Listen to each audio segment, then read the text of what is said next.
이 부분은 시험에 최근에 계속 나왔기 때문에 올해 뭐 시험에 이게 단독으로 나올 확률이 많지는 않습니다. 그러니까 뭐 이걸 뭐 공부를 하지 말라 그런 얘기 아니라 뭐 이걸 막 집중적으로 여기다 신경 쓸 건 없다는 거죠. 수업 듣고 문제 풀고 들어지는 것 정도만 하시면 되고 여기에 막 집중해서 이걸 다 외워야 되겠다 그런 식으로 뭐 그 도전식을 가질 필요는 없다는 거죠. 자, 일단 23페이지 납세 의무자는 사실상 취득자란 말이 있습니다. 일단 우리 세법에서 사실상 취득자는 뜻은 뭐냐면 그 전제 조건이 뭘 하지 않았다는 거예요. 등기를 하지 않았다는 뜻입니다. 그러니까 내가 취득했는데 내 앞으로 등기를 하지 않고, 그러니까 등기는 안 했지만 뭐 했다? 실질적 취득자다. 그럼 네가 납세 의무 있다는 거죠. 그럼 이 말은 뭐라겠어요? 등기 등록하지 아니한 경우라도란 말은 전제 조건에 누구는 당연히 납세 의무가 있고 등기를 받는 애는 당연히 있고 등기를 안 했어도 네가 실질적 권리를 가졌으면 너도 뭐다? 납세 의무가 있다. 둘 다 있다는 얘기죠. 그래서 23페이지 사실상 취득자, 공부상 취득자 그런 뜻입니다. 그죠? 뭐 그렇게 중요한 얘기는 아니니까 보시면 되고. 그 다음에 3번에 의제 납세하면서 1번에 간주 취득이 나오죠. 제가 말씀드렸죠. 주체구조부 취득자란 말이 나오면 무조건 뭐다? 얘가 납세 의무자다. 그럼 맞고 얘가 아니다. 그럼 틀린 거다. 내용은 풀 필요 없다 했죠. 그거만 딱 기억하면 돼요. 주체구조부 취득자라면 얘가 기다 그럼 맞고 아니다 그러면 틀린 거다. 문제를 이렇게 풀면 됩니다. 뭐 내용 가운데 내용이 그 중요한 건 아닌가요, 그죠? 외국 수입하면 외국으로부터 수입하기는 누가 내요? 수입하는 자. 자, 이건 뭐예요? 직접 본인이 뭐하거나 사용하거나 아니면 국내 대여 시설 이용자에게 대여할 목적으로 수입하면 누가 내요? 수입하는 자. 왜? 본인이 직접 사용하거나 본인이 대여한다는 본인의 이익을 위해 수입하는 거죠. 그러니까 네가 내란 얘기지. 근데 예외적으로 판매 목적일 때는 누가 낸다? 실수요자. 왜요? 판매 목적일 때는 수입하는 자한테 세금 부과하면 걔가 차값에 포함시켜 판다겠죠. 그래서 걔는 예배다 보시면 되고. 상속받으면 당연히 누가 내겠어요? 상속이 있는 건 뻔한 얘기하는 거죠. 설마 피상속이 내시겠어요? 그래서 이렇게 코드가 이런 코드야? 이렇게 정해요? 제 소리가 아니었는데요?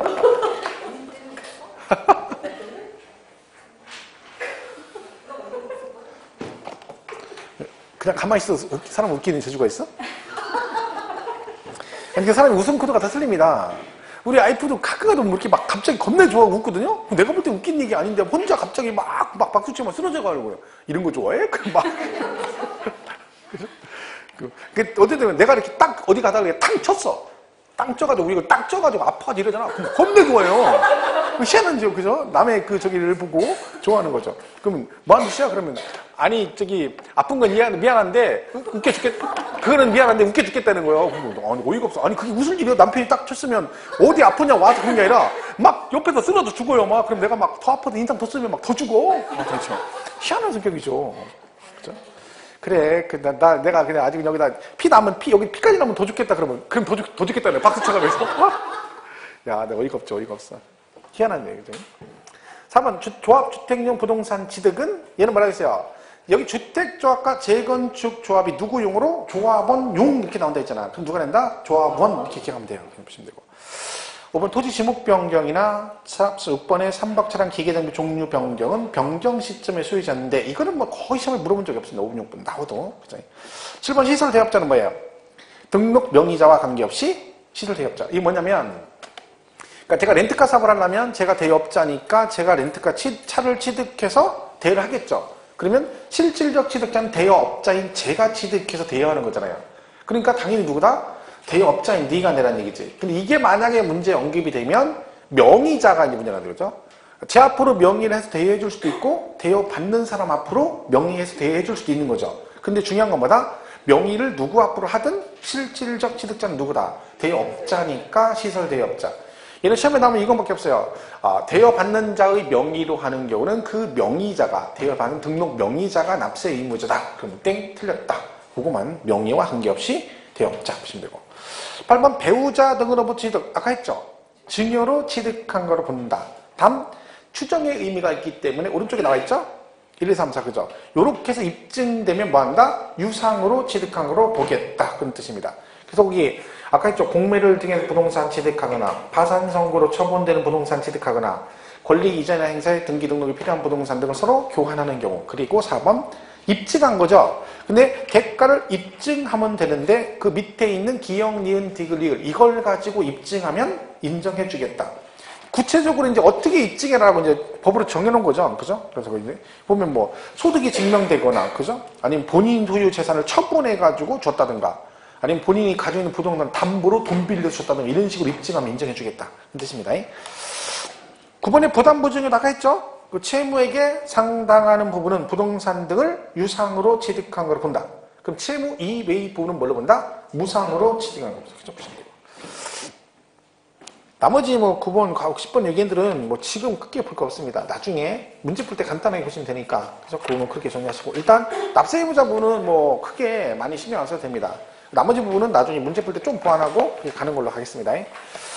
26페이지 빈출 지문 정리 나오죠? 뭐 납세 의무자는 뭐 특별한 거 없어요. 보세요. 1번 외국인 소유의 선박을 직접 사용할 목적으로 임차하여 수입하는 경우 누가 낸다? 수입하는 자. 수입하는 자.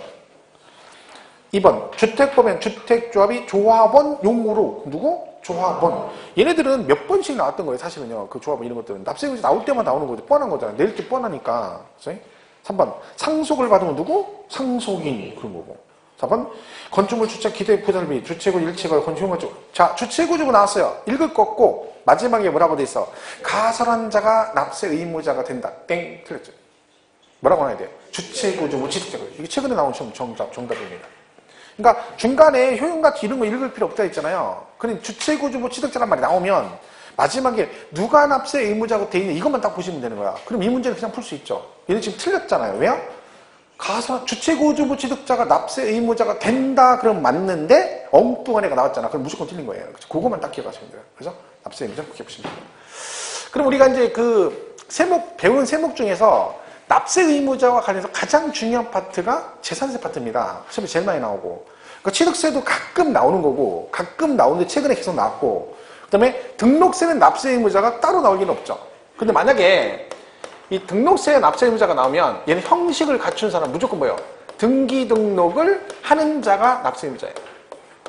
뭐요? 명의자, 무조건 명의자가 납세 의무자가 됩니다. 명의자. 근데 등록세는 만약에 납세 의무자가 언급이 되면 이런 거 말고 채권자 대위 등기라는 게 나와요. 나중에 뭐 등수할 때 할 건데 또 설명하겠습니다. 그러니까 무슨 얘기예요? 이거 있죠. 갑소유 건물인데 을이 채권자다.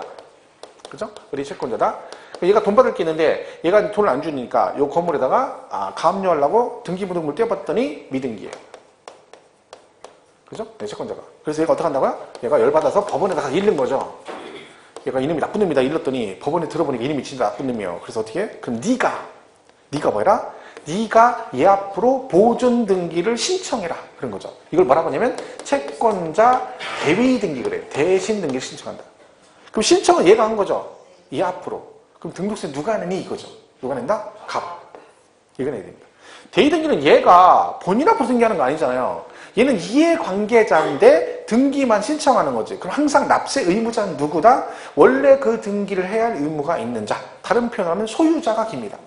그러니까 대위등기 비슷하게 나오면 무조건 누구 찍으면 돼. 그게 누구 거냐 그것만 따지면 돼요. 그 미등기면 소유권 보존 등기자라고 나올 수도 있고 아니면 얘처럼 갑이라고 지칭이 돼 있으면 갑 이렇게 나오는 거죠. 그러면 보존 등기자건 갑이건 둘 다 뭘 얘기하는 거예요? 소유자 주인 얘기하는 거죠. 그죠? 대위등기는 나중에 그렇게 보시면 됩니다. 어쨌든 등록세는 형식을 갖춘 자가 무조건 낸다 그랬고 재산세 납세 의무자 원칙이 누구냐면 얘는 뭐라고 그랬어요? 올해도 기억 안 나죠? 사실상 소유자. 언제 기준으로? 6월 1일 현재. 매매 등 소유권 변동 사유가 생겼는데 등기가 이행되지 않아서 실제 소유자와 공보상 소유자가 서로 다르게 되면 누구를? 사실상의 소유자를 납세 의무자가 한다. 이때 그러면 소유권 변동 사유를 신고를 해줘야 된다. 그 신고는 언제까지 한다? 우리가 하는 건 10일이니까 10일 안에 신고하면 됩니다. 언제로부터? 과세 기준일로부터 10일 안에 신고하면 얘가 내고 신고 안 하면 공부상 소유자가 세금을 낸다 그랬죠. 자, 그 다음에 공유재산일 때는 누가 내요? 공동소유재산일 때는 누가 낸다? 그 각각의 지분에 따라서 지분권자가 납세 의무자가 된다. 지분 표시가 없으면 균등한 거로 본다. 그랬죠? 보시면 되고. 그 다음에 국가 등과 무슨 계약을 체계로? 연부로 매매 계약을 체계라고 얘를 뭐로 쓰면 무상으로 쓰게 되면 누가 낸다? 매수 계약자가 납세 의무자입니다. 실제는 종중재산인데 공부상 개인명으로 되어 있는 경우도 신고하면 종중, 안 하면 공부상 소유자. 상속이 됐는데 뭣도 안 되고 등기도 안 하고 실제 소유자 신고도 안 하면 누가 낸다? 주된 상속자 그랬죠? 그 다음에 채비지 보류지는 사업 시행자가 내시면 되고 소유권에 분쟁이 생겨서 기속이 분명하지 않다 그러면 사용자가 납세 의무자입니다. 6월 1일 현재 양도 양수되면 6월 1일까지는 누가 낸다? 양수인 매수가 납세 의무자다. 이게 이제 재산세 납세 의무자가 하는 얘기네요. 자, 종합부동산세 납세 의무자는 누굽니까? 종부세는 자, 주택 갖고 있다고 해서 다 종부세 내는 건 아니라겠죠? 왜 안 낸다 그랬어요? 얼마가 넘어야 돼? 6억이 초과돼야 된다 그랬죠. 그래서 종합부동산세 납세는 간단하잖아요. 그 기준 금액을 뭐 하는 자, 초과하는 자 이렇게 됐죠. 아까 별도는 얼마나 하겠어요? 80억 초과하는 자. 종합은 5억 원을 초과하는 자. 주택은 6억을 초과하는 자가 뭐다? 납세 의무자다. 이렇게 되는 거죠. 그렇죠? 쉽습니다. 양도세는 뭐 거주자 비거주자 이거 끊기신 거고. 그러니까 납세 의무자는 어쨌든 재산세 파트는 항상 나오더라도 또 한 번 나올 수 있으니까 잘 정리해 주셔야 됩니다. 자, 26페이지 5절에 비과세가 나옵니다. 자, 첫 번째 국가 등에 대한 비과세라고 되어 있죠. 국가는 다 비과세입니다. 왜? 과세권자니까 당연히 비과세가 되겠죠. 단 외국 정부는 뭐한다? 상호주의해야 한다. 외국 정부는 무조건 되는 건 아니라는 거죠. 눈에는 눈, 이에는 이 그런 뜻이고. 동그라미 2번 국가 등의 기속 또는 기부 체납 조건으로 취득하는 부동산. 그러니까 국가에다가 기속을 시키고 기부 체납하려고 취득했다는 얘기죠. 그럼 비과세 줍니다. 근데 만약에 기부 체납하기로 해서 비과세 줬는데 얘가 기부 체납 안 할 수도 있죠. 안 해버리면 어떻게 돼? 그때 추징하겠죠. 한다고 해놓고 안 하면 추징하겠죠. 아니면 기속을 시키는 조건부로 국가로부터 다른 걸 받아서 대신 얘는 비과세 안 해줍니다. 왜? 그냥 주니까 비과세 주는 거지. 내가 이걸 국가한테 헌납하는 대신 국가가 나한테 다른 걸 대신 줬어. 그럼 뭐요? 이거 파는 거죠. 파는 거. 그죠? 그때는 비과세가 안 돼요. 어쨌든 얘는 1번 비과세고. 2번 신탁재산은 뭐다? 비과세죠. 자, 신탁은 조심할 게 신탁법에 따른 신탁만 말합니다. 왜냐면 명의신탁도 있거든요. 자, 명의신탁은 비과세가 된다 안 된다? 안 됩니다. 몰래 하는 거니까 세금을 내야 돼. 그러니까 얘는 신탁법에 따라 신탁 등기가 되는 것은 실질적으로 물건을 사고 파는 게 아니라 관리 목적으로 형식적으로만 소유권이 왔다 갔다 하는 거니까 뭘 해주겠다? 비과세를 해주겠다 그런 뜻입니다. 그래서 거기 탁탁탁이라고 했죠. 위탁자부터 수탁자, 수탁자, 심수탁자, 위탁, 수탁자, 위탁자. 하여튼 뭐 탁탁은 비과세 탁탁. 그죠? 자, 오른쪽 3번에 거기 나와 있고 그 밑에 보시면 자, 신탁재산이 위탁자의 상속인에 이전되는 경우에 상속에 의한 취득과 위탁자가 아닌 다른 수익자에게 증여된 경우는 증여에 의한 취득으로 취득세를 과세한다. 이게 왜 그럴 수 있잖아요. 내가 신탁재산을 맡겼는데 위탁자가 돌아가실 수 있잖아요. 그럼 누구한테 가? 상속인한테 갈 수 있죠. 걔는 비과세 된다 안 된다? 당연히 안 됩니다. 왜? 말했잖아요. 당사자 아니면 무조건 비과세 안 된다고. 그죠? 그런 얘기고. 그 다음에 명의신탁도 보다 신탁 해지를 하게 되면 얘는 보다 비과세 안 된다. 명의신탁은 비과세 안 됩니다. 그죠? 보시면 되죠. 3번에 법률에 의한 환매권 행사가 되어 있죠. 자, 환매가 도로 사오는 거라겠죠? 환매는 두 가지가 있어요. 법률상 환매가 있고 개인간 환매가 있다. 근데 뭐는 비과세 안 된다? 개인간은 안 되고 법률만 환매다. 법률상. 어느 게 법률상이냐? 자, 이게 만나보세요. 징발재산 정리에 관한 특별조치법에 따라 환매권 행사로 환매가 되는 게 나왔어. 징발재산 정리에 관한 특별조치법에 따른 환매 이렇게 나왔어. 그럼 비과세 안 돼요. 그냥 돼. 왜? 앞에 뭔지 모르면 뭐 이상한 법 나왔잖아요. 그리고 환매 따라 나왔잖아. 그럼 걔가 뭐예요? 법률상 환매예요. 쓸데없이 징발재산 정리에 관한 특별조치 후과 보유한 뭐 폐지번일 부치 몇 도 이런 거 외우지 마시고 그거 못 들어요. 그거 지들이 알아서 나오겠지. 자, 4번, 5번은 반드시 기억을 하다면 제일 많이 나와요. 임시건축물하고. 4번, 5번은 비과세 파트에서 가장 많이 출제가 되기 때문에 이 전체 5개 다 모르더라도 2개는 꼭 알아라. 임시건축물 비과세입니다. 대신 조건 2개 있죠? 뭐는 안 되고 사치성 절대 비과세 안 되고 그리고 존속기간이 1년을 초과하지 않아야 됩니다. 그러니까 임시건축물인데 모델하우스가 존속기간 1년 넘었다? 그럼 세금을 내야 된다. 그런 얘기죠. 1년을 초과하지 않는 2개 기억하시고 공동주택 개수로 인한 취득도 2개 기억하셔야 되죠. 금액 기준 안 하고 가로 안에 뭐라고 돼 있어요? 건축법상 대수선은 제외. 그러니까 건축법상 대수는 비과세가 안 된다. 그런 얘기죠. 그리고 9억 이하야 된다. 조건 2개에서. 얘는 시험에 다 언급이 몇 번씩 됐던 거니까 그 4번, 5번 정도는 뭐 전체 알면 좋겠지만 다 모르면 4번, 5번 정도는 꼭 기억을 해주셔라. 그런 얘기죠. 그러면 거기 빈출문제 지문정리 한번 보겠습니다. 1번 국가의 기속을 조건으로 취득하는 부동산 취득에서는 취득세를 부과하지 아니한다. 그 뻔한 얘기 내는 거죠, 그거. 그죠? 2번, 대한민국 정부기관의 취득에 대해서 과세는 외국 정부 취득의 경우 취득세를 부과한다. 그죠? 상호주의. 3번, 법령이 정하는 고급 주택에 해당하는 임시건축물 취득은 취득세가 비과세된다. 땡, 틀렸죠. 왜? 고급 주택, 사치성 재산은 비과세 안 된다. 그 얘기예요, 그냥. 그죠? 4번, 국가, 지자체 또는 지자체 조합의 기속 또는 기부 체납 조건을 취득하는 부동산은 취득세를 부과하지 않는다. 지금 얘는 지문이 바꾸고 할 것도 없어요. 그냥 있는 그대로 내는 거, 문제가. 5번, 법령이 정하는 고급 오락장에 해당하는 임시건축물 취득에 대해서는 존속기간에 상관없이 취득세를 부과하지 않는다. 자, 5번 지문에 어디가 틀렸는지 골라보세요.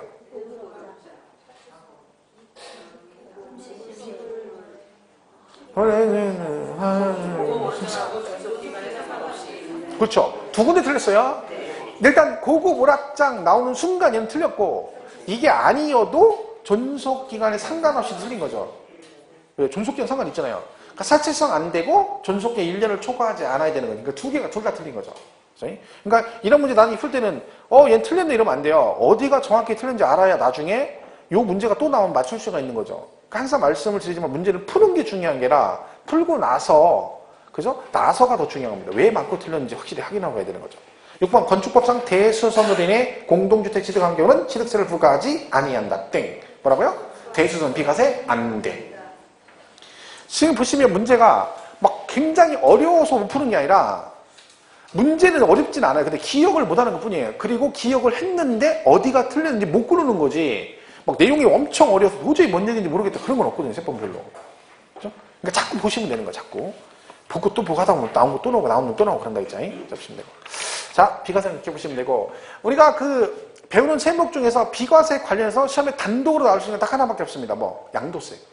나머지는 뭐 등록세 비과세나 재산세, 종부세 비과세 뭐 공부할 것도 없어요. 따로 내 있는 것도 없고. 그럼 그나마 취득세가 좀 언급이 되고 당연히 뭐가 양도세는 당연히 중요하죠. 그래서 이거는 간단하게 큰 아웃라인만 또 잃어버리니까 대세김질하는 차원에서 정리 한번 하겠습니다. 지금 이제 대세김질하는 거죠. 대세김질하는 거예요. 지금 처음 먹는 건지 알 수는 없겠지만. 대세김질은 지금 뭐예요? 들은 게 지금 많이 있어가지고 다시 그걸 소화시키려고 꺼낸다는 의미인데 그 여러분은 지금 그 대세김질을 하는 건지 아니면 먹은 게 없어가지고 이제 처음 먹는 건지 알 수는 없겠지만 하여튼 뭐 지금이라도 먹는 게 중요하죠. 그래 나중에 또 대세김질 할 거 아니에요. 그죠? 자, 얘는 비과세가 세 가지 있죠. 파산, 선고, 처분소득이 있어. 얘는 제목만 알면 돼요. 그 다음에 두 번째가 농지의 교환과 분합이다. 이런 게 있었죠. 농지 교환 분합. 자, 농지 교환 분합은 일단 가장 기본은 금액 조건을 충족해야 된다 그랬습니다. 자, 금액 조건은 교환하는 쌍방 토지 가액의 차액이 둘 중 큰 토지 가격의 얼마? 4분의 1 이하야 된다. 뭐 그 정도 일단 보시면 돼요. 뭐 좀 더 있지만 내용은. 그리고 1세대 1주택 당연하죠. 1주택 그리고 부소 토지 비과세 받고 2년 이상 보유 이렇게 되는 거죠. 이렇게 돼 있죠. 자, 1세대 구성해야 되죠? 자, 세대 구성하시려면 거주자로서 누가 있어야 된다? 배우자가 있어야 된다. 이때 예외 있다 있죠? 배우자 없어도 되는 경우 몇 살? 30세 이상이거나 경력사원들 배우자가 사망했거나 이혼한 경우 그리고 최저생계비 수준 어쩌고저쩌고 나오면 된다 그러죠. 그리고 주소가 같아야 되는데 부부는 항상 뭐다? 주소가 같이 돼 있건 안 돼 있건 항상 동일 세대원으로 본다. 1주택, 주택 판단은 공보상 용도와 사실상 용도가 다르면 사실상 용도에 따라 주택 여부를 판단하고, 그죠? 그리고 상시 주거 목적으로 쓰는 게 주택이기 때문에 콘도나 기숙사 등은 뭐다? 주택이 될 수 없고, 그죠? 그리고 부속 토지까지 비과세됩니다. 토지는 무한정 아니고 도시지역하는 주택 정착 면적의 5배, 밖은 10배. 이때 정착 면적 계산 시 무허가 정착 면적도 포함한다. 이렇게 되어 있습니다. 집은 하나야 되는데 두 개인데 하나로 봐주는 거 있죠? 일시적 2주택. 그래서 집을 하나 가지고 있는데 그 집 사고 1년 지난 다음에 새로운 집을 취득하고, 그죠? 1년 지난 다음에 그리고 이걸 몇 년 안에 3년 이내 팔면 1주택으로 봐서 비과세 규정을 적용한다. 이게 배웠고요. 그 다음에 뭐 있어요? 일반 주택이 있는데 상속받아 집이 두 개 되면 뭘 팔아라? 일반 주택 팔면 돼. 기간 제한 없고. 동거분양이나 혼인으로 집이 두 개가 되면 아무거나 혼인하거나 합친 날로부터 몇 년 안에 5년 이내 먼저 파는 주택은 1세대 1주택으로 본다. 일반 주택과 문화재 주택, 일반 주택과 농어촌 주택이 있으면 둘 다 일반 주택 먼저 팔면 돼요. 이런 거 배웠죠. 그리고 뭐 임대주택 있었죠. 이 거주 목적의 임대주택, 그죠? 임대주택과 거주 목적. 거주주택도 비과세 받을 수 있으면 1주택. 대신 조건이 거주주택이기 때문에 의무적으로 몇 년 이상 거주해야 된다? 2년 이상. 뭐 그런 얘기도 있었죠. 그죠? 자, 2년 이상 보유. 보유죠. 거주가요. 그죠? 보유해야 되는데, 이때 2년 보유 안에도 하는 거. 자, 건설 임대주택은 임차일로부터 양도일까지 거주기간이 5년 이상이면 되고, 그 다음에 수용은 무조건 비과세되고, 외국으로 이민 가거나 1년 이상 해외로 출국하는 경우도 무조건 비과세인데 만약에 못 팔고 가면 둘 다 몇 년 안에 출국일로부터 2년 이내 팔면 마찬가지로 비과세. 그 다음에 1년 이상 거주만 하면 되는 거죠. 거주. 뭐 있어요? 치약상 형편, 유추종 제외고. 그 다음에 근무, 질병치료, 그 다음에 근무상 형편으로 얘는 뭐 1년 이상 거주만 하고 세대 전의 다른 시군으로 이사 가면 비과세 받을 수 있다. 그죠? 지난번에 모의고사도 반전이고 거주라고 했는데 이게 보유 그러면 안 보이잖아. 근데 엉뚱한 얘기하고 막 그러잖아요. 그죠? 그런 걸 자꾸 봐야 됩니다. 근데 경험이 되게 중요한 거 말씀드렸죠. 자꾸 봐야 됩니다. 그러니까 어제 어떤 분이 이제 수업하는데 오셔가지고 이제 온지 좀 되셨는데 계속 1차만 하셨대요. 그런데 2차를 이제 하려고 하는데 본인은 이제 세법 공부를 하고 있는데 이게 맞는 건지 이제 저한테 이렇게 하는 게 맞는 건지 모르겠다고 그래서 오셨는데 뭐 그런 분이 있습니다. 그 공부를 하는데 동영상을 이제 들으시는 거죠. 동영상 듣고 그 다음에 뭐요? 동영상 듣는 거하고 그 다음에 기본서 보는 거하고 문제 푸는 거하고는 서로 다릅니다. 연관성은 있어요. 왜? 그게 연관돼서 가는 거 맞아요. 근데 동영상을 들어가지고 내가 그 내용을 다 이해한다고 해서 그 사람 공부 잘하는 건 아닙니다. 절대로. 그죠? 왜? 동강은 왜 붙는 거냐? 왜 봐요? 동강은. 무슨 얘기인지 모르기 때문에 보는 거예요. 그 책을 내가 봤는데 얘가 무슨 얘기 도저히 모르겠어. 그럼 봐야 되는 거예요. 이해가 안 가니까. 근데요. 이제까지 수업을 들었으면 동강 이제 기본서 보면 이해는 어느 정도 가잖아요. 그러면 동영상을 계속 보면 안 된다고 생각합니다. 저는요. 왜? 걔만 맨날 본다고 성적이 나오는 게 아니에요. 책을 봐야지. 시험을 제가 말했죠. 우리가 문제가 듣기 평가하는 게 아니라니까요. 듣기 평가하는 것 같으면 동영상을 계속 들어야 돼. 근데 듣기 평가는 뭘로 봐? 지문으로 시험을 봐요. 그러니까 동영상을 들으면 다 알아듣는데 교재를 또 봐야 되는 거, 기본서를. 여기에 또 익숙해져야 돼. 근데 기본서만 다 보면 계속 이것만 보고 있어. 그럼 합격에 떨어져요. 왜? 요대로 안 나오거든. 그럼 또 뭘 봐야 돼? 문제를 봐야 돼요. 이게 단계별로 가야 되는 거야. 그건 동영상 언제 보는 거야, 이제? 교재를 보다가 도저히 이 부분이 이해가 안 가. 그럼 거기만 찾아서 봐야 되는 거야. 근데 완전 앉아가지고 막 처음부터 끝까지 동영상 보더라고. 이거는 그것만 배속 보고서 언제 어느 세월에 공부할 거예요? 처음에 많이 듣는 거. 처음에 익숙하지 않으니까 맑게 알아들으려고 동영상 듣고 이해가 안 가니까 듣지만 어느 정도 됐으면 그다음부터는 동영상을 전체를 듣는 게 아니라 모르는 부분만 찾아 들어야 됩니다. 그다가 한 번쯤 내가 전체적으로 정리 한번 하고 싶다 그러면 일부러 한번 들을 수도 있죠. 근데 무한정 습관적으로 맨날 동영상 듣고 있다. 지금도 큰 문제가 있습니다. 교재는 언제 볼 거야, 이거는? 기본서 언제 볼 거냐고. 그리고 기본서 보면 지금 6월달 지나면 또 뭐예요? 문제풀이 들어가요. 그 단계를 거쳐야 되는 거예요. 다 연습해야 돼요. 듣는 것도 연습하고, 지문 보는 거 기본서도 연습하고, 문제풀이 연습을 제일 많이 해야 되는 거죠. 왜? 실제 시험 문제를 보니까. 그러니까 그 단계가 필요한 겁니다, 단계가. 한꺼번에 훅 되는 건 없는 거죠. 그러니까 계속 들어야 돼, 일단은요. 어제 특강하는데, 기출 특강하는데 어떤 분이 오셔가지고 자기는 3월인가 오셨대. 그래서 뭔 얘기 하나도 모르겠대. 근데 특강을 다 들어요. 그래서 이게 잘 하는 건지 모르겠다고 저한테 오셨어요. 근데 잘하는 거라겠어요. 왜? 그리고 특강이요. 뭐 듣고 안 듣고 본인 선택인데 이건 있는 거죠. 자, 몰라서 안 듣는데. 그러니까 들어야 되는 거예요. 그러니까 들어야 되는 거야. 몰라서 안 들으면 계속 뭘 보겠어요. 다 모르는데 그럼 언제 공부할 거야? 모르니까 계속 듣는 거죠. 뭔 얘기인지 몰라도. 그래야 뭐가 되는 거야? 실력이 늘어나는 거예요. 그러니까 계속 듣는 거지. 뭐가 됐든. 그 다음 보면 어느 순간에 딱 되는 거지. 근데 안 들으면 소용없는 거잖아요. 그래서 그래서 그냥 들으면 해. 뭐 그냥 듣는데 하여튼 뭐 듣다 보면 어떻게 알아듣는 것도 있고 없는 것도 있대. 그럼 잘하시는 거라고. 이왕 선택하셨으니까 열심히 들으라고 했어요. 그러려고 하는데 그런 사람이 합격하는 거예요. 그런 사람이. 그죠? 그래야 됩니다. 그러니까 하여튼 계속 봐야 돼. 계속. 하다 보면 돼. 제일 중요한 건 이거죠. 자, 지금 시험 보면 합격할 수 있어 없어? 합격할 것 같아? 못할 것 같아? 했을 것 같아가 아니라 기분 나빠야 되는 거예요. 내가 물어보는 거죠. 쟤가 날 뭘로 보고 지금 합격할 수 있냐고 물어봐요. 이렇게 생각해야 되는 거. 근데 합격할 수 있을 것 같아요. 그럼 뭔 얘기야? 떨어질 수도 있다는 얘기죠?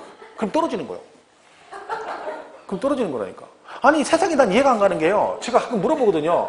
이번 시험 합격할 수 있어요? 그럼 물어보면 10명 중에 당연히 합격하지 않은 사람 2명도 안 돼요. 나머지 8명은 삐죽삐죽하고 아니면 머리만 긁고 앉아서 아니 뭐 이렇게 어떻게 이해가 안 간다니까? 아니 어떻게 그 생각을 하지? 어떻게 물어보든 뭐라고 해야 돼요?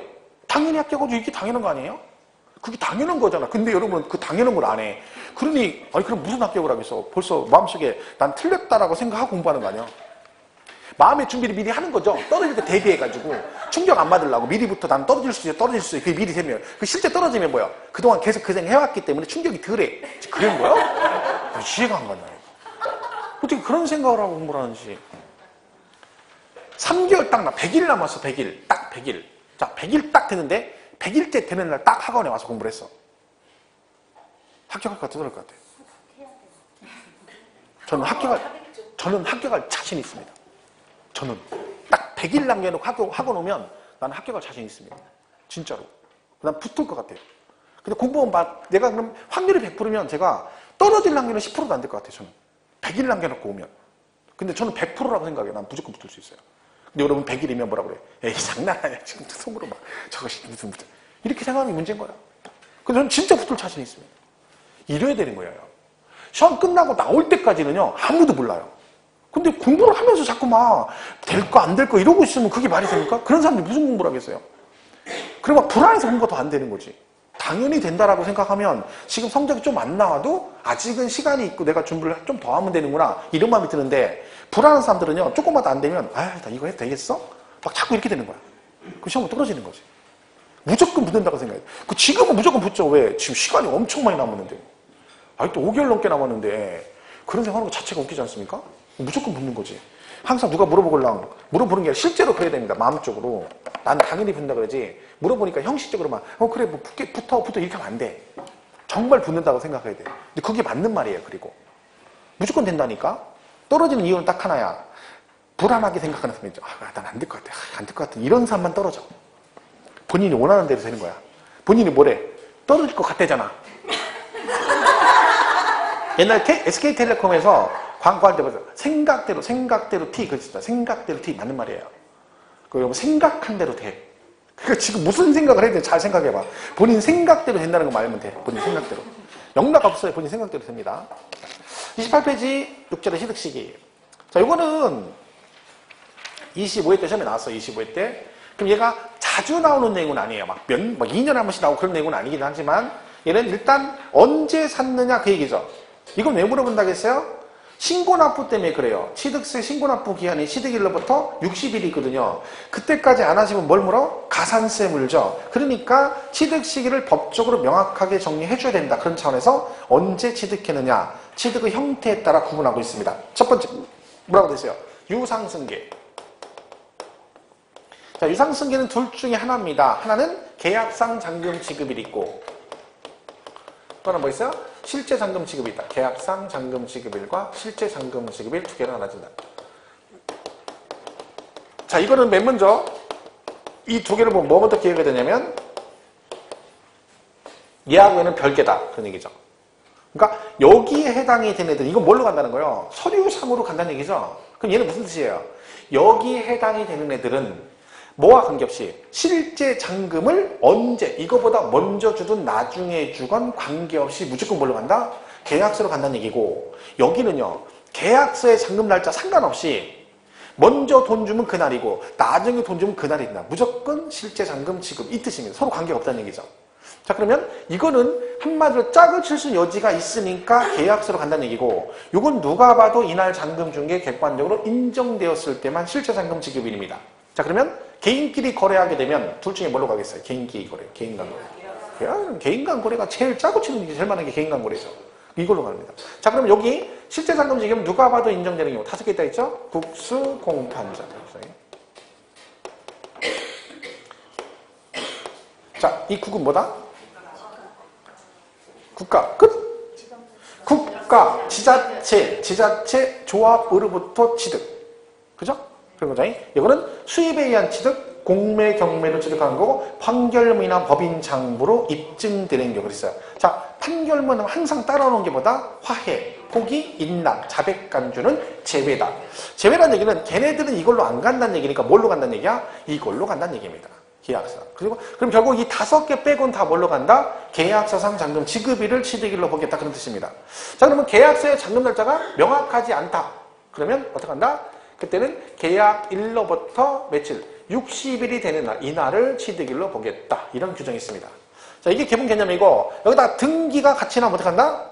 항상 뭐? 둘 중 빠른 날. 등기. 그러니까 얘하고 등기시날 비교해 빠른 날. 얘는 얘하고 등기시날 비교해서 빠른 날로 가면 된다. 이게 이제 기본 개념이다 볼 수 있습니다. 28페이지에 유상승계 원칙 계약상 잔금 지급일 그랬고, 그죠? 그 다음에 밑에 빡 가로 안에 잔금 지급일이 불분명하면 어떻게 한다? 계약일로부터 60일이 경과되는 달을 취득일로 보겠다. 예외가 실제 잔금 지급에서 국수공판장 나와 있습니다. 그죠? 그래서 그 판결문에 보면 가로 안에 화해, 포기, 인락, 자백간주는 뭐다? 제외다. 그랬죠. 근데 거기 법인장부 밑에 보면 그 밑에 3번 동그라미 3번 바로에 검증이 이루어진 취득이라고 돼 있죠. 자, 우리 신고서 제출해서 검증이 이루어진 경우 이때는 얘는 취득 시기가 언제냐 그런 얘기죠. 계약서는 계약서. 그죠? 근데 이거 조심할 게 나중에요. 뒤에 가면 과표 배우죠. 자, 과세 표준은 뭐냐? 그러면 사실상 취득가액입니다. 검증. 그러니까 과표는 국수공판장 검증해서 사실상 취득가액인데 취득 시기는 국수공판장 검증 사실상 잔금 지급일이 아니란 뜻이죠. 그러니까 검증이 이루어진 경우는 취득 시기는 계약상 잔금 지급일이고 뭐는 과표는 뭐다? 사실상 취득가액입니다. 그래서 그거 조금 조심하시고요. 3번 등기도 먼저 했다는 얘기는 등기가 빠르다는 얘기죠. 그럼 뭐다? 등기신날. 자, 그 다음에 그 밑에 유상승계 취득의 경우 뭘 하지 아니하고 등기 등록하지 아니하고 취득일로부터 60일 이내에 계약이 해지된 사실이 다음과 같이 입증되면 취득한 걸로 보지 않는다. 내가 취득을 했다가 중간에 계약이 해지가 되면 취득을 안 한 걸로 볼 수 있죠. 근데 문제는 입증을 하라는 얘기입니다. 그 입증을 언제 해라? 취득일로부터 60일이에요. 날짜가 보면 전부 다 취득일로부터 60일 안에 하라고 돼 있거든요. 이게 뭐예요? 취득세 신고 납부 기한이에요. 그 기한 안에 하라는 얘기죠. 자, 그러면 입증하면 되는데 그 다음에 같은 소리에서 29페이지 1, 2, 3번이 있죠. 화해조서나 인락조서로 입증하라. 여러분, 화해조서, 인락조서로 입증한다는 얘기는 얘가 입증됐다는 얘기는 무슨 얘기예요? 얘가 소송이 걸렸었다는 얘기죠. 화해조서, 인락조서 소송에서 재판할 때 판결하는 거잖아요. 그러니까 소송이 걸려서 화해조서나 인락조서로 계약이 해제된 게 입증되면 취득을 안 한 걸로 보겠다. 근데 보통 우리가 소송 잘 안 걸잖아요. 웬만하면 왜? 걸어봤자 뭐 서로 좋은 거 없으니까. 그럼 어떻게 입증해요? 보통은 공증을 많이 받죠. 공증. 그죠? 2번에 있죠. 취득일로부터 60일 이내에 작성된 공정증서. 공증이죠. 또는 시장문서 규정된 구간 거래계 해제를 확인할 신서료. 시공구에서 확인해 주는 거 해제된 거. 아니면 제일 기본이 뭐예요? 공증 받는 거지. 근데 공증을 아무 데나 받으면 안 돼요. 어떻게 해요? 취득일로부터 60일 안에 작성된 공정증서만 인정한다. 그런 얘기죠. 자, 근데요. 공증을 받으려면 돈이 들어가잖아요. 그죠? 아니, 내가 지금 계약서 쓰고 둘이 계약을 해지해가 취득 안 한 게 됐는데 그 입증하는 것조차도 돈 들여서 입증하라 그러면 좀 불합리하다는 거지. 그래서 3번이 올해 추가된 거죠. 올해. 취득일로부터 60일 이내에 제출된 계약 당사자가 작성한 계약 해제 신고서. 그러니까 당사자가 둘이 매매 당사자가 계약이 해제됐다는 걸 입증해서 인정해가지고 해제 신고서를 제출하면 뭐 한다? 취득을 안 한 걸로 봐줄 수 있다. 뭘 안 받아도 공증을 안 받아도 그 얘기죠. 그리고 3번은 이번에 추가된 거죠. 자, 그럼 이 문제가 시험에 나오면 제일 많이 틀리는 건 만약에 나오면 이게 아닙니다. 어디가 틀려? 이렇게 나오죠. 유상승계 취득의 경우 등기를 한 후 취득일로부터 60일 이내 계약이 이렇게 나와요. 그러면 땡 틀린 거 왜요? 등기한 후 소용없어요. 등기했다 그럼 뭐예요? 무조건 취득한 거로 보는 겁니다. 그 전제 조건이 뭐예요? 뭘 하지 아니하고 등기 등록하지 아니하고가 중요해요. 그게 들어가요. 그러니까 이거 잘 안 보여요. 막상 모의고사 같은 거 내보면 엄청 많이 써요. 걔는 지나가고 그 다음에 취득일로 60일 그 다음에 공증 받고 막 여기에 꽂혀가지고 막 신경 쓰고 있는 거예요. 이미 앞에서는 끝난 건데 등기한 후 하는 순간 뭐예요? 무조건 취득한 거로 봅니다. 등기 등록하지 아니하고 이게 들어갑니다. 오른쪽 2번의 연부취득은 아까 했죠? 원칙은 사실상 연부금 지급일인데 등기 치면 한꺼번에 취득한 거로 본다. 그랬죠? 예외가 실제 연부금 지급일 이전에 등기하면 등기신 날 취득한 거로 보고 밑에 중도금 지급 중 해제가 되면 이미 납부한 취득세는 환급한다 안 한다? 한다. 뭐 한 얘기죠. 3번 무상승계 나오죠? 자, 무상승계는 원칙이 뭐래요? 계약일이래요. 무상승계는 원칙이 계약일인데 누가 예외다? 상속은 항상 언제라고요? 상속 개시. 상속은 항상 돌아가신다는 했잖아요. 상속 개시. 자, 그럼 결론. 증여는 취득일이 언제다 그러면? 계약일이죠. 계약일, 증여는 계약. 그죠? 이거 증여는 어디 했었죠? 취득세하고 양도세 나오는데 취득세는 언제고? 계약일이고 양도세는요? 증여받은 날. 그죠? 틀이 쳐있다. 이거 헷갈리면 어떡하라 했어? 주국계약 있죠? 짧은 건 짧은 거, 긴 건 긴 것끼리 연결하면 된다. 아직도 이거 둘이 똑같다 그러시면 안 된다겠죠? 얘는 양도, 소득세 5글자. 긴 거, 짧은 건 짧은 거. 안 되면 이렇게라도 정리하시면 되죠. 그래서 거기 무상승의 원칙 계약일, 가로 안에 상속은 상속이 개시된 날 그랬고 그 밑에 보면 증여는 취득세는 계약일이고 양도세는 증여받은 날 써있죠. 당연히 등기치면 그 등기신 날 취득한 거로 봅니다. 그 다음에 그 밑에 손가락질하고는 있죠. 무상승계도 얘도 마찬가지예요. 얘도 계약이 해지가 된 게 입증하면 취득을 안 한 걸로 보겠대. 근데 그 내용은요. 방금 전에 했던 유상승계하고 토시 하나 틀리고 똑같습니다.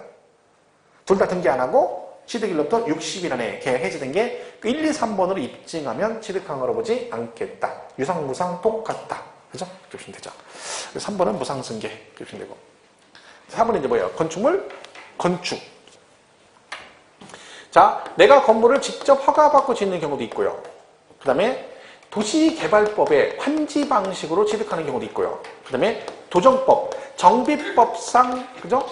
재개발 등으로 해서 소유권 취득한, 주택을 취득한 경우가 있다. 3가지가 있어요. 이건 내가 허가받는 거고, 이 2개는 뭐예요?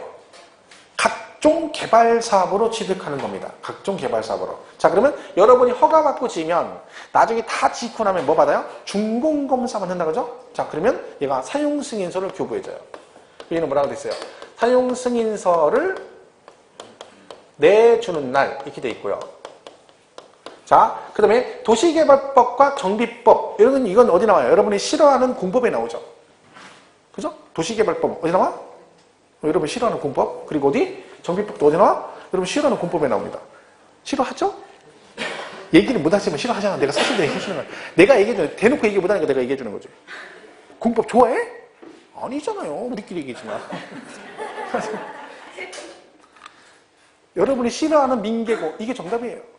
그죠? 여러분 싫어하는 민계공 민법 좋아해? 아니잖아. 학교는 좋아해? 아니죠. 지금 오해하지 마세요. 선생님을 얘기하는 게 아니에요. 과목을 얘기했지. 내가 민법 선생 싫어해? 공법 선생 싫어해? 학교 선생 싫어해? 이거 물어보는 거 아니니까. 그죠? 과목은 뭘 좋아해? 다 싫어하지 뭐. 설마. 나는 민법도 좋고 학교는 좋고 다 좋대. 특이한 케이스죠. 다 좋은데 왜 점수가 안 나와? 좋으면 점수가 나와야지. 좋대. 근데 점수가 안 나와. 그건 좋아하는 게 아니야. 좋아하면 공부를 열심히 해서 점수가 다 와야 되는 거예요. 내가 볼 때는 다 싫어해. 그죠? 자, 그럼 싫어하는 도시개발법에 환지가 나옵니다. 그죠? 환지는 여기서 나오죠. 소유권 이전고시란 말 어디서 나와요? 정비법에서 나오죠. 공법에 보면. 소유권 이전고시란 말이 개발법에 나오진 않습니다. 도시개발법 안 나와. 그죠? 그러니까 소유권 이전고시는 여기서 나오고 환지는 어디서 나와요? 도시개발법에 나오죠. 그러면 도시개발법에 환지로 취득했다. 그러면 얘는 그 말 나오죠. 환지 처분 공고일의 다음날. 그죠? 다음. 이렇게 돼 있고. 얘는 소유권 이전 여기 나오죠. 그럼 얘는 소유권 이전 고시로 취득했다. 그럼 소유권 이전 고시일의 다음날 이렇게 됐죠. 이렇게 되는 거예요. 그래서 그리고 얘는 이날이 아니라 이것과 사실상 사용일 중 빠른 날 이렇게 되는 거죠. 그럼 결국 이거죠. 건축물 건축은 사용승인서를 내준 날과 사실상 사용일 중 빠른 날. 얘는 환지처분 공고일의 다음 날과 사실상 이렇게 가는 거죠. 얘도 그 얘기입니다. 중 빠른 중 빠른 날. 29페이지 맨 밑에 4번에 건축물 원시취득에 보면 사용승인서를 내주는 날과 사실상 사용일 중 빠른 날 그랬죠? 그럼 도시개발법의 환지는 환지처분 공고일의 다음 날과 사실상 사용일 중 빠른 날. 정비사업으로 재개발사업에 조시환경정비서 취득하면 어떻게 해? 소유권 이전 고시일의 다음 날과 사실상 사용일 중 빠른 날이다. 그렇죠? 이렇게 보시면 되겠고. 뒤에 넘어가면 뭐 거기 30페이지 또 뭐 있죠? 뭐 지목 변경 나오죠? 토지 지목 변경은 뭐라고 돼 있어요? 사실상 변경된 날과 공보상 변경된 날 중 다른 날을 취득일로 본다. 다만 지목 변경 전에 사실상 사용했대. 그럼 어떡한다? 그 부분은, 그러니까 지목 변경을 미리 사용한 부분은 사실상 사용해. 항상 미리 사용하면 실제 사용이 됩니다. 자, 그럼 무허가는 언제 취득한 걸 볼까요? 무허가. 걔는 항상 사실상 사용이 돼요. 왜? 허가 안 받았으니까 뭐 사용 승인 받을 일이 없잖아요. 하지만 사용은 하겠죠. 그러니까 무조건 무허가는 언제야? 사실상 사용. 그러시면 되고. 6번 매립간척은 아까 여러분이 바다를 갖다 메꿨어요. 니아가로. 열심히 진짜 메꿨네. 그럼 언제요? 공사준공 인가일에 취득한 거로 봅니다. 그 말은 여러분 혼자 몰래 가서 메꿀 수가 없다는 얘기죠. 왜? 이것도 매립간척 허가받고 해야 되는 거예요. 그죠? 그리고 메꾸고 나면 공사준공 인가를 받아야 되는 거예요. 근데 몰래 가서 막 맨날 가가지고 내가 니아가 해가지고 막 드디어 메꿨어. 그 내 거 해주는 게 아니에요. 왜? 몰래 불법으로 한 거잖아. 막 남의 바다를 막 메꾸면 안 돼요. 섬척하다 메꿔봐. 동해바다 메꾸지도 못해. 파도가 세가지고. 여러분 매립간척 주로 우리나라 매립간척 많이 하죠. 다 어디서 하는 줄 아세요? 서해안이에요. 서해안에서 해요. 동해 쪽은 못해요. 그러니까 다 서해 쪽에 돼 있어. 새만금도 그쪽이고요. 그 다음에 저쪽에 뭐야 서천 군산 그쪽도 많이 메꿨어요. 군산 거기도 많이 메꿨고. 거기가 파도가 덜 치거든요. 그러니까 거기다 메꾸는 거예요. 주로. 동해안 쪽은 많이 안 메꾸죠.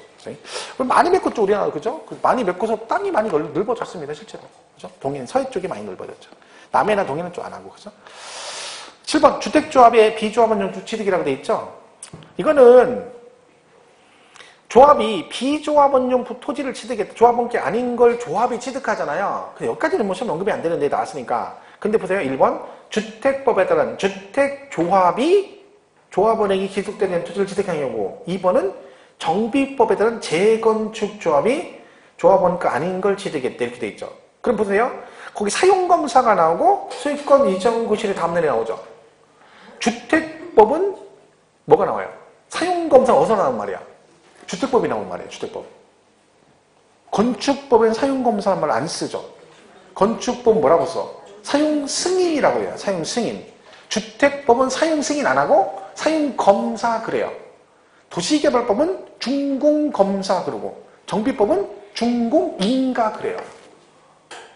안 배웠어? 배웠어요. 다 배웠죠? 그러니까 다 똑같은 말이에요. 맞박이나 이맞박이 똑같은데 표현만 같은 걸 검사 받는다는 얘기지. 근데 그거를 각종 법에 따라 준공검사, 준공인가, 사용검사, 사용승인 그러는 거죠. 웃긴 거죠. 법을 그냥 통일하면 되는데 그 쓸데없이 해놔가지고. 그러니까 지금 1번에 주택법 나왔잖아요. 그럼 걔는 뭐가 나와야 돼? 사용검사 나오는 거고 밑에는 정비법 그러니까 소유권 이전고시 다음날임에 나온 거죠. 야, 근데 뭐 이거는 뭐 그냥 있으니까 보는 거니까 너무 무리하지 마시고. 8번 이혼했다는 재산분할 있죠? 이혼. 자, 이혼하시면 우리 양도세 배울 때 뭐 배웠어요? 이혼할 때 위자료를 뭘로 주면? 부동산을 주게 되면 양도로 본다겠죠. 근데 뭘 하면? 재산분할로 주게 되면 양도가 아니다. 그럼 남편이 재산분할로 부인한테 건물 하나를 줬어요. 그럼 남편은 양도세를 안 내요. 자, 근데 문제는 누구다? 부인. 그걸 받은 부인은 등기해야 되잖아. 그럼 얘는 취득세를 비과세 받는다, 못 받는다? 비과세가 안 됩니다. 여기 세금을 내야 돼. 그러니까 주는 남편은 양도세를 안 내. 하지만 취득하는 부인은 본인 앞으로 등기하니까 뭘 내야 돼? 취득세를 내야 되는 취득세를. 그죠? 당연히 내야 되는 거죠. 그러니까 걔는 언제 취득한 건다? 등기신 날 취득한 거라고 본다. 그런 얘기죠. 그러니까 제세공과하면 항상 본인 부담이라고 했잖아. 그러니까 남편이 위자료 주면 본인 앞으로 등기하려면 들어가는 비용은 세금은 누가 내라? 와이프가 내야 된다. 그래서. 그다음 9번의 점유시 취득은 시효 완성일을 취득일로 본다고 그랬죠. 점유시효. 이게 뭐예요? 몇 년 이상? 20년 이상 점유로. 이 갑이 처음에 점유를 시작해서 얘가 20년 이상 점유를 했다. 그런 얘기죠. 그러면 20년 딱 되면 시효가 완성이 되는 거죠. 이날을 시효 완성일 그런다. 그 뜻입니다. 자, 그럼 취득일은 언제다? 취득세는 이날이 취득세는 취득일이다. 그런 얘기죠. 양도세는요? 점유 개시일 그래요. 양도세는 점유 개시. 이걸 갖다 둘이 난 쟤도 헷갈려 그러시면 안 된다 했죠. 아무거나 보고 무조건 헷갈린다고 얘기하면 안 돼. 욕먹어. 왜? 이건 상식적으로 헷갈리면 안 되는 거잖아요. 왜요? 취득세가 이날이 취득일이다. 말 돼 안 돼? 말이 안 되는 거지. 점유개시일이 취득세 취득일이 이런 얘기잖아요. 내가 이 땅을 딱 점유를 시작해서 처음 그랬더니 귀신같이 알고 원주시청 공무원이 와가지고 너 이거 점유했냐? 어떻게 알았냐? 다 아는 수가 있대. 점유하려고. 그래 앞으로 20년 후에 네 거 되겠네? 뭐 그럴 수 있지. 그래요? 알았어. 그러면 일단 세금 먼저 내. 왜? 취득세 먼저 내고 나 뭐 하자마자 점유 시작하자마자 취득세 먼저 내래. 말 돼 안 돼? 말도 안 되는 얘기죠. 여기서부터 취득세를 내. 20년에 내 거 될지 안 될지도 모르는데 일단 세금부터 내고 보자. 말이 안 되는 겁니다. 이단이 안 돼요. 취득세는 실질과세 원칙이니까 뭐가 돼야 돼? 시효가 완성이 되면 취득한 걸 보고. 그 양도세는 왜 이걸로 가요? 얘는 취득한 다음에 나중에 팔 때 그때 보유기간에서 이날을 취득일로 본다는 얘기지. 그러니까 양도세는 전면 기실이 맞죠. 하지만 뭐는 안 돼? 취득세는 말이 안 됩니다. 그러니까 언제가요? 시효 완성일이 취득일이다. 이게 맞는 거죠. 저희 보시면. 자, 그럼 그 빈출 지문 풀어보고 쉬겠습니다. 1번. 화해조서로 취득하기 입증되는 유상승계 취득은 자, 화해조서 그러면 얘는 뭐다? 실제 잔금 지급일 아니라겠죠. 제외니까 어디로 가야 돼? 계약상 잔금 지급일로 가야 되는 거죠. 근데 걔는 지금 사실상의 잔금 지급일을 취득일로 본다. 땡 틀렸죠. 국수, 공판, 장 5개만 실제 잔금 지급일. 근데 판결문에 화해, 포기, 인락, 자백간주, 제외. 그러니까 화해조서 등은 제외니까 걔는 뭘로 간다? 계약상 잔금 지급일 그래야죠. 그 자백간주가 자백간주라고 되어 있네. 잡복이요? 2번. 다음 각각의 경우 취득 시기를 답하시오. 자, 여기 보시면 다음 각각의 취득 시기죠. 개인으로 취득했을 때와 법인으로부터 분양받았을 때래요. 자, 일단 이 문제 딱 풀 때 기억번에 개인으로부터 취득. 그럼 제일 먼저 뭘부터 봐야 돼? 계약상 딱 봐야 돼. 다른 거 볼 거 없어요. 그런데 등기가 같이 나왔어. 그럼 어떻게 돼? 둘 중 빠른 날이니까 뭘로 가? 9월 30일이죠. 법인 그럼 뭐부터 봐야 돼요? 사실상 잔금지. 왜? 국수공판장 사실상 잔금지일. 그리고 뭐? 등기 빠른 거 언제요? 실제 잔금 지급일이 빠르죠. 그럼 11월 20일이 정답인 거예요. 어떤 분은 쓸데없이 여기다 막 그 뭐 입주일 같은 거 읽어 하면서 입주를 11월 26일이라 됐네. 뭐 입주 하든지 말든지 뭘 신경 써. 그게 중요한 게 아니지. 그러니까 문제 읽자마자 개인 그러면 보자마자 뭐라 그래? 계약상 잔금 지급. 분양 법인 나온 거요. 사실상 이게 딱 떠올라요 자동으로. 그리고 걔 얼른 본 다음에 등기 안 나와 있으면 고르면 되고 등기 나와 있으면 비교해서 빠른 날 고르시면 됩니다. 그렇죠?